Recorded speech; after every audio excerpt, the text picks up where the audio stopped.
What's a mastic?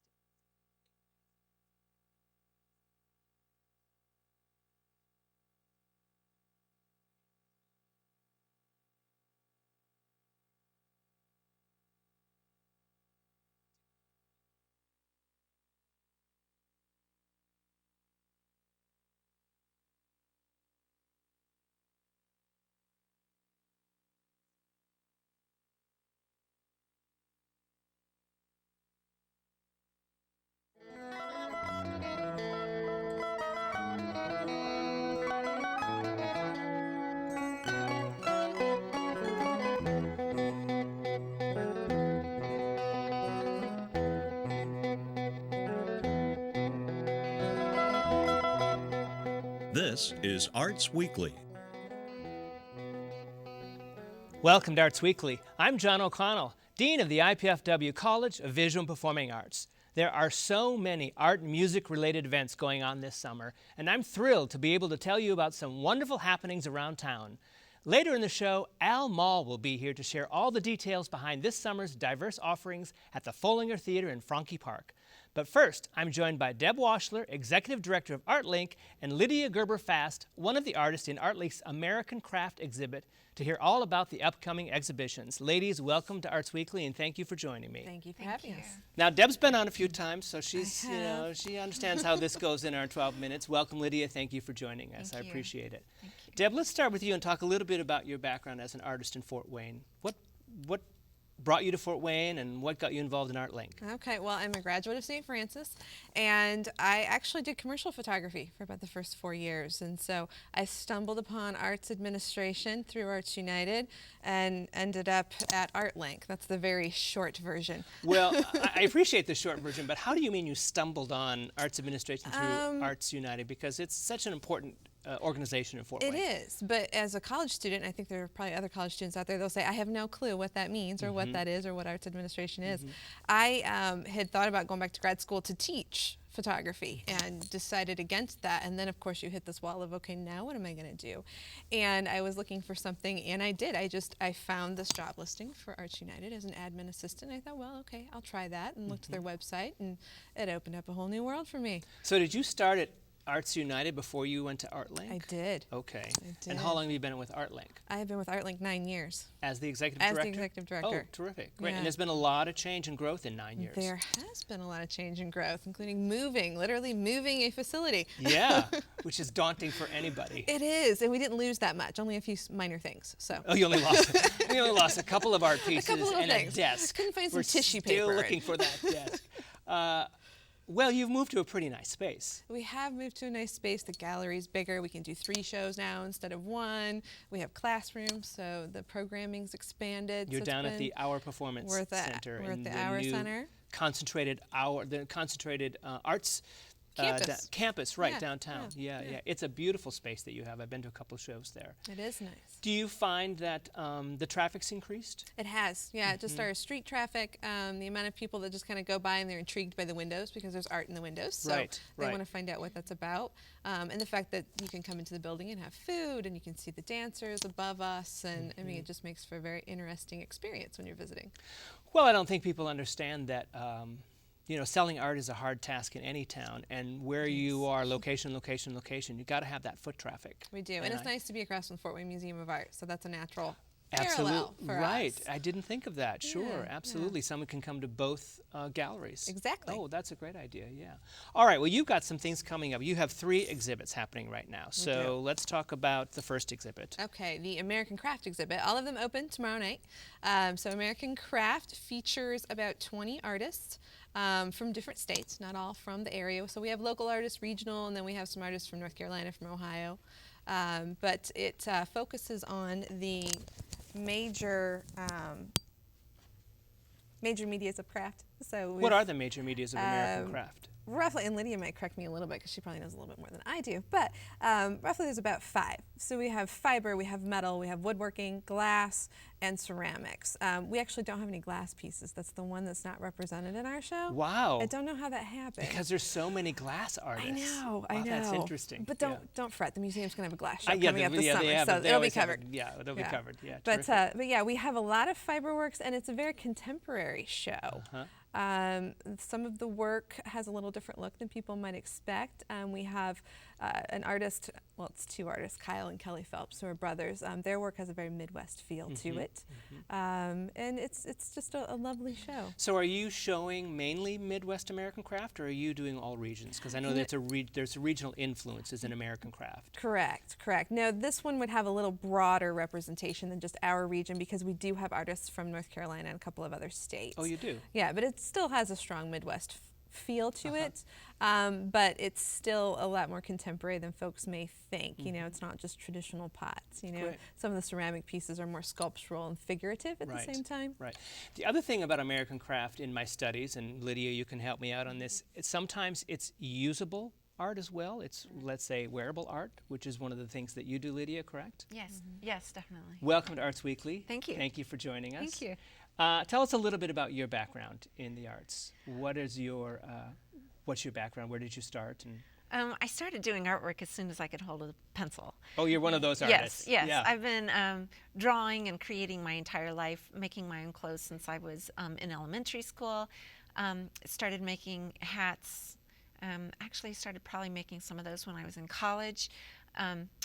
But I have a bachelor's and a master's degree in fine arts. I started my undergraduate studies at Ball State University with the intention of becoming a medical illustrator. Got a job doing it and didn't like it. Didn't like it. I don't know what a medical illustrator does. What does a medical illustrator, not that we're here to talk about it, but I'm just interested. Generally, what does one any do? sort of illustrations that are needed for medical journals. Oh, okay. When there are innovative medical procedures that need illustration. So you quickly said, But not interested in... I wanted to do that sort of work, but I was plotting data for the doctors rather than using my artistic skills. So said, let me out. So I ended up doing that for 15 years, but I took an elective class in metalsmithing my junior year of college, and it was an epiphany for me, and I had to do it. So I picked it up, dropped my pre-med major, picked up the metalsmithing as a second major, and...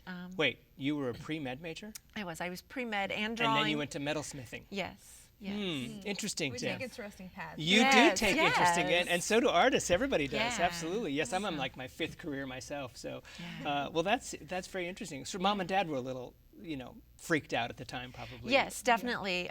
My dad was a research veterinarian, and my mom had started school studying nutrition. So, with the medical orientation of the house, my former ambitions were in line with the whole medical household. Not metalsmithing. Yeah, but making jewelry, that was a basement hobby.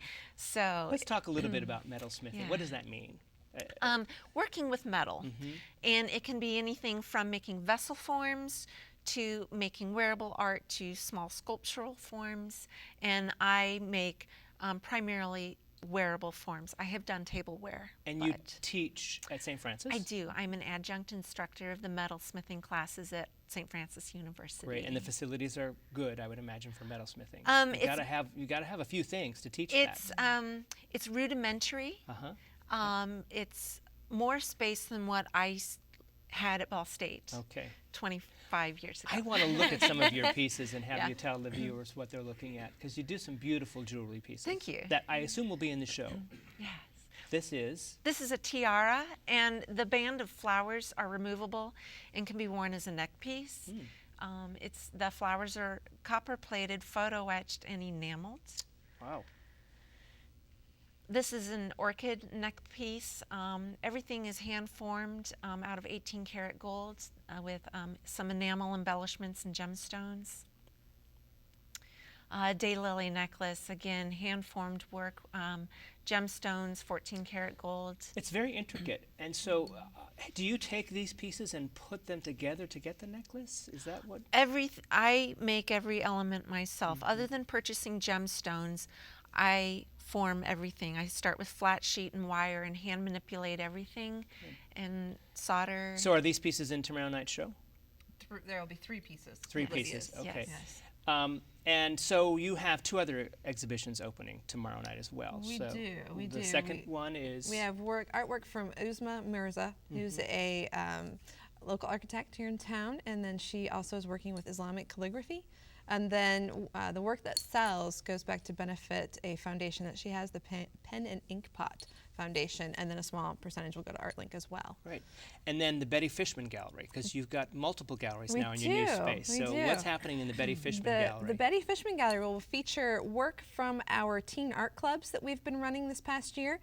We've been fortunate to be in 3 different middle schools this year. So we've been at Shawnee Middle School, Kikiyanga, and New Haven. And so the students from Shawnee and Kikiyanga will have work in that gallery. So that's kind of the culmination of all their work for the year. How many pieces do you expect in that show? I believe we'll probably have around 20, I think, as the kids kind of pick their best pieces. That's going to bring out a lot of mom and dads and And- grandparents tomorrow. yes, That's it exciting. should. It yeah, yes, it should. should. Yeah, Yeah. yeah. Which Yeah. is always important to get new people into our exhibition, our performance spaces. So that's a wonderful is. way to do that. Well, and Congratulations on that. That's yeah. a new program for us. So we just started the Teen Art Club this past year. So You also have something called the Fort Wayne Incubator Program. do. We Talk a have- little bit about that, because I think it's kind of connected to something that I'm starting at IPFW, I think. But okay, well, that's what we like to hear is connections. That's Yeah. what that program's about.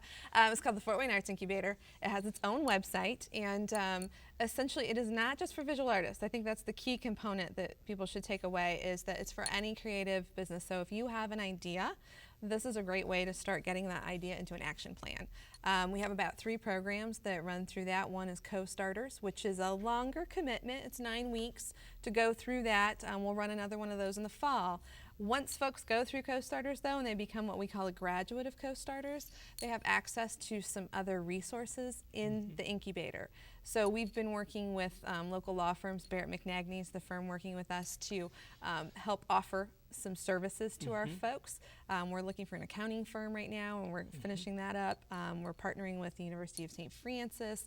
Canai has microloans available, so we'll be working with that program. So part of it is just leveraging Right. the resources that are in the community. Well, you're going to be hearing from me, because I'm starting a entrepreneurship program in the spring for all 4 degrees at all 4 departments in our College of Visual and Performing Arts. Oh, perfect. For the same reason you said, young artists are in college and they get out and they don't have the faintest idea about how being a businessman or a Right. business person is important as being an artist. And so I hope to instill some of those skills in them. Yeah. So Well, yeah. we'll have to chat about that. We will have to. I'm going to be definitely chatting with you about it.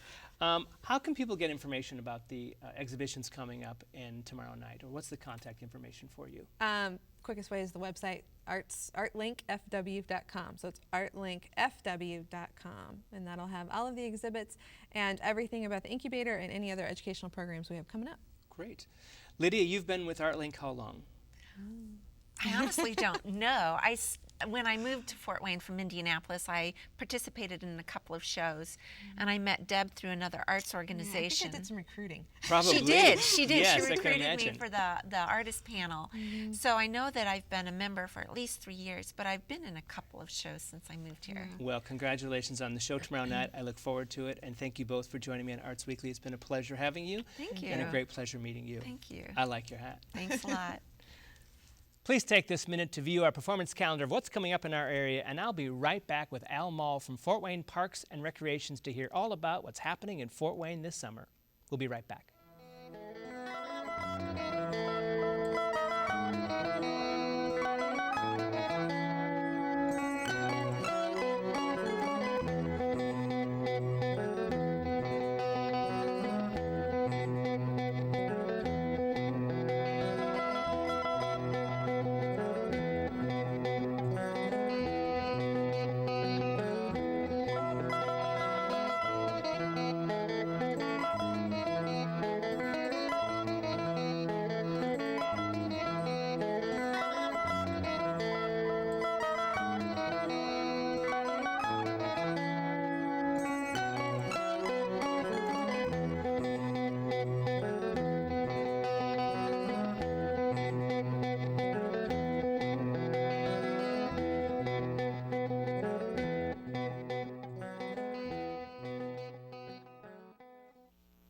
Nothing says summer more than sitting in the outdoor Foellinger Theater in Franke Park, listening to a musical performance or watching a classic movie. Joining me today is Al Moll from Fort Wayne Parks and Recreation to talk all about what's happening this summer at the Foellinger Theater, as well as all the parks in Fort Wayne. Welcome, Al, to Arts Weekly. Thank you for joining me. Well, thanks, John, for having me. It's a pleasure to meet you. Well, my pleasure. So you've been a member of Fort Wayne for a long time, from my research. Well, you can look at the gray hair, and it's true. Well, But, that's true, yeah. Yes, I, in fact, been part of the municipal process for about the last 12 years. Prior to that, I was a banker and owned a business and got recruited back in 2003 by the mayor at that time, was Graham Richard, and asked me to come in and be controller. Never done any public service. I thought, I'll do this for a year. I was at a position in life where I could kind of do what I wanted. After that, I became the city's first deputy mayor. But then really an opportunity arose at something as I was starting to transition on in life. I had an opportunity to go and play a leadership role at Fort Wayne Parks and Recreation. Only plan to do it for a couple of years, John, but this has been a blessing of my life, and I love it. What a great job. Well, you have to have a passion for this kind of commitment to Parks and Recreation, and you seem to have that excitement about what's happening and going on there. What was it like when you started? I mean, did it need? You said you were asked to do some leadership. Did Parks and Recreation need leadership at the time, or what was the organization? How was it structured then? Well, I think one thing that I found out, the best thing I could do is stay out of people's way. It's I think maybe a little more of a business attitude we need to bring to the table. But for the most part, the park system has been a treasured part of this community for years. It has incredible support, has a park foundation behind it. The structure is outside of having 86 parks, we've also got multiple playgrounds. We've got 3 pools. We have golf courses. The park department actually owns the zoo, children's zoo. Oh, I didn't know that. Yes, it does. It was actually started by the park department, and we have an operating arrangement with the zoo. The Zoological Society operates it. Best thing we do is stay out of Jim Anderson's way. He does an incredible job. He does an incredible job. So, when you get the zoo to be the #1 attraction in the state of Indiana, someone's doing something right. And we have namesakes like the Foellinger Theater. Right next door to it, yeah. And absolutely. we have the conservatory. Right. And botanical conservatory is owned by the park system. So is there a governing board of the Parks and Recreation Department, or is it just because it's part of the city, it runs as a unit of the city? Well, that's a great question. State statute has it set aside. You have 4 commissioners. It's a park board. Park board, I actually report to the park board, but I also report to the mayor. But the park board, the Board of Park Commissioners, are 4 commissioners on staggered 4-year terms. So they serve 4 years, and then somebody's appointed each year, one position. But that's done, I think, by the state to make sure there's continuity, and if there's a change in the political process or something change in municipal government. But we're part of the city, and one thing unique in the park system, a lot of it is supported by funding outside of taxes. But at the same token, a lot of the taxpayers' dollars go into the park system. Certainly. Never hear a complaint by the citizens, though. They have no problem with that. No, we've got some beautiful parks in Fort Wayne. Now, do you have anything to do with the trailways? Well, the Greenway is actually part of the park system. It's like a linear park. A few years back, what we did is we turned over the operation of the trails, the development going forward to Public Works, primarily because they could get funding and they could combine projects. When they do a road or something, they could maybe do at the same time do a trail. But we still maintain them, and there are a lot of trails that go right through the park system. Absolutely, yeah. Well, we would call this, I guess, high season for Parks and Recreation. You're really just ramping up now. We're into our summer. The kids are out of school this week or next week, so your parks are going to be filled and your pools are going to be active. And so what are some of the big things coming up this summer that you have planned for the Parks and Recreation? Well, we'll get into a second. I want to talk about the theater, but we also, all of our camps start up. We have a Lifetime Sports Academy that's free for free golf, tennis, and swimming for anybody that wants to go over at McMillan Park. We're opening up a brand new community center this Saturday at McMillan. We renovated the old ice arena into a full-fledged resource center with basketball courts, volleyball courts, indoor soccer. To be the first one like it in the area. So that'll be a big event, and really to handle the neighborhoods in the southeast, but also it's community-wide. And so we're excited about that. But one of my prizes and one of my pleasures is, I think, what we're here for today. Yeah, the is Foellinger Theater. This has been just an incredible success for us, and it's what's went from something that was kind of unknown. People didn't even know Foellinger Theater existed, to now when we announce our season, it's one of the most anticipated events in the park system in the community. So, and we've got a jam-packed season this year. How long has it been around? How long has it been a part of the Parks and Recreation program? Well, the namesake is obviously the Foellinger Correct. Foundation, Right. and but they've been part of. We've owned the Foellinger Theater has been part of the system from late '40s, and at one time had a fire, and then the Foellinger Foundation helped put a roof on it. And over the years, they've been just an incredible partner to help us get a sound system when we started upgrading, putting new seating, and now it's we've got some expansion plans out there for the future to expand. Now we're kind of jam-packed, and it's we hope these things don't run in cycles. We hope Right. this success will continue on. Well, I do know, as you know, I come from a theater background, and I do know that the Foellinger Theater was connected to some of the local civic theater for a while. There were some summer theater programs in there 15, 20 years ago. So it's served many purposes for Fort Wayne. Well, I've sat on a civic theater board, and we've had the Philharmonics performed out there, so we've been intricately involved in the arts community, which is another treasure of this community. Right. All right, so let's talk about some of the things happening in the Foellinger Theater. Let's start first with your concert series, because it's a pretty impressive lineup. Yes. And it seems to be, excuse me, but it seems to be headed towards a certain population. Good. Well, that's very, very perceptive. We started off, had a plan about 5 or 6 years ago. We thought we'd focus in on, I got to be honest, with the boomers. Yeah. And that we felt that was we couldn't take on everything at once, so we thought we'd try to. We always had good entertainment out there, local talent, the Fort Wayne Community Band, a lot of local talent appeared. We have free movies on Wednesdays. We still do that for the family. But I thought it might be a good idea. Let's try to bring in a couple national acts. We'll start off slow because we have to do this all independent of tax funds because it's got to sustain itself. We don't use taxpayer money on this. It's all self-sustaining. Wow. So we tried it, and we brought in a group called the Grassroots, and it just went well. And over the years, we continued to expand it, and we've had groups like Chicago last year. We've had Huey Lewis in the News. We've had Air Supply. Those are big names for that theater. How many seats in the theater? We have 2,500. Oh, yeah, okay. And we could sell standing room, John, but we really don't. No. It's about all we can handle. Right. But every seat's good. Everything's reserved seating, so you can do it all online. Or call our office. So that's been an improvement. Do you sell season tickets? No, we don't. And that's a don't. good suggestion. We've looked at trying to package. We just thought, let's just stay with what we're doing right now. But we may do that. It might be a way to, maybe we can package different concerts to, discount them and then concert. Sure. And that's a good idea. We just haven't got there yet. So you have you're kind of following in the Chicago vein with the Boomers. Who are some of the acts you have this year? Let's go down the roster of what's happening because it's an impressive roster. Our first really big act, and I'll just go over the big ones right now. We're bringing in REO Speedwagon in third week of June on the 24th. Then we have Foreigner here July 12th. I'm just telling you, I'm back in the 70s. Here we go. Then we've got Styx will be here in August.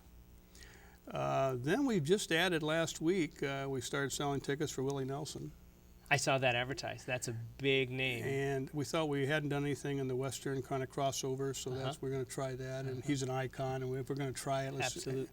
Then we've got, we also have a pretty diverse, we're trying to go with a diverse audience, so we're going to bring in Mavis Staples. Then we're going to bring in Los Lobos in September.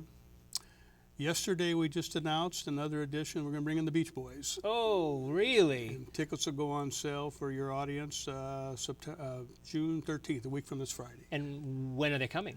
September 3rd. Wednesday the 3rd. So that'll be a boomer, and that'll be a huge boomer. And then we have some tribute bands coming in. I think I covered all the major acts. We started off with Hotel California, which is a favorite group locally. It's a national tribute band for the Eagles, and people love it. We're going to bring in a cover. What's the Hitmen? You have something called the Hitmen. I'm glad you brought that up. That is this is a group that were the background for some of the major groups like Frankie Valli and the Four Seasons. They actually played in the group, and actually the drummer in there was the lead singer on Oh What a Night. But they also have another one of the members of it was a background for Jim Croce, and another one's a background for Tommy James and the Shondells. But they'll do all the hits of those groups. That's Saturday, June 21st. And these guys all have firsthand knowledge of it because they were there. They were in the band at the time. They're the guys that you don't know their names, but they're the guys that made the hits. Yeah. And I will say this Friday, tomorrow night we have the Guess Who. Wow. I forgot to mention them. We Yeah, do have don't the forget the Guess Who But, tomorrow night. Yeah. So it seems like the roster has grown a lot in the last 2 years, or 2 or 3 years. Are ticket sales that strong that you can support that? well, Foreigner, I think there are 20 tickets left right now. Wow, okay. Styx is, there's still some tickets left for some of the bigger names, but they'll sell out. I mean, last year, the bigger groups, even though it's priced a little more. Another point I want to make, we try to provide free entertainment. We also try to provide some low-cost entertainment. But the national groups, we've got to charge a little more. We have had nobody complain about ticket prices. And so tickets sell like, it's Right. you know, I want to knock on this. It's So great. if it's not supported by Parks and Recreation financially and it's self-supporting, do you have a fair amount of corporate sponsors that pick up those bills so that it can be affordable for our public? Well, we do have the Lincoln Foundation helps us out. We also have Sweetwater and Med Partners, which is a subsidiary of Lutheran Hospital. And then Fort Wayne Parks, we've been able to build up some reserves that we are able, from profits, and we apply that to and allocate it towards that. So as long as we can keep them self-sustaining, we'll keep bringing them. What's the contact information? How do our viewers get the 20 tickets that are left? Well, fortwayneparks.org, go into our website or give us a call at the office at 427-6000. But go into our website, click into Foellinger Theater. It'll say order tickets today, and order them today because they're going quick. They're going fast. Al, it's a pleasure meeting you. Thank you for joining me on Arts Weekly, and I can't wait to get out to Foellinger Theater. We want you there. I'll have to grow my hair out and remember what it was like in the 70s, but I'm glad you're here. Thank you. I'm John O'Connell, Dean of the IPFW College of Visual and Performing Arts. Next time on Arts Weekly, director Christopher Murphy and actor Todd Freimeyer from the Arena Dinner Theater's upcoming production of Company will be here to share some behind-the-scenes stories. Then Sharon Eisbart of Sharon Eisbart Corporate Art will drop by to give some tips on how to choose art for professional settings. For up-to-the-minute arts updates, you can find us on Facebook, Twitter, and YouTube. And be sure to join us here Thursday evenings at 7:30 on PBS 39. Thanks for watching Arts Weekly.